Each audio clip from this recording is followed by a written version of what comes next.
اس بات کا اللہ ہی گواہ کافی ہے۔ اور جو شخص سیدھا رستہ معلوم ہونے کے بعد پیغمبر کی مخالفت کرے اور مومنوں کے رستے کے سوا کسی اور رستے پر چلے تو جدھر وہ چلتا ہے ہم اسے ادھر ہی چلا دیں گے اور قیامت کے دن اسے جہنم میں داخل کریں گے، اور وہ بری جگہ ہے۔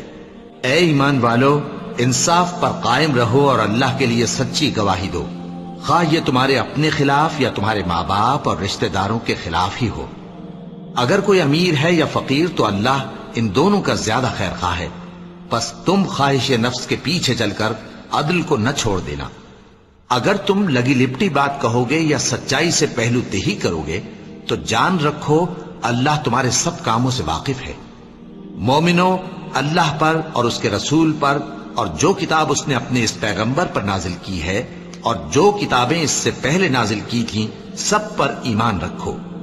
اور جو شخص اللہ اور اس کے فرشتوں اور اس کے کتابوں اور اس کے پیغمبروں اور روز قیامت سے کفر کرے وہ رستے سے بھٹک کر دور جا پڑا۔ اور کسی کام کی نسبت نہ کہنا کہ میں اسے کل کر دوں گا، مگر انشاءاللہ کہہ کر، یعنی اگر اللہ چاہے تو کر دوں گا۔ اور جب اللہ کا نام لینا بھول جاؤ تو یاد آنے پر لے لو، اور کہہ دو کہ امید ہے کہ میرا پروردگار مجھے اس سے بھی زیادہ ہدایت کی باتیں بتائے۔ جو کچھ آسمانوں اور زمین میں ہے سب اسی کا ہے اور سب اس کے فرما بردار ہیں۔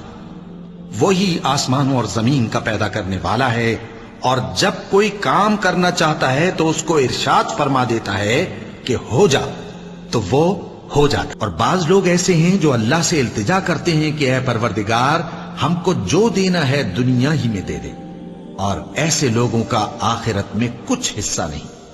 اور بعض ایسے ہیں کہ دعا کرتے ہیں کہ پروردگار ہم کو دنیا میں بھی نعمت عطا فرما اور آخرت میں بھی نعمت بخشیو اور دوزخ کے عذاب سے محفوظ رکھیو۔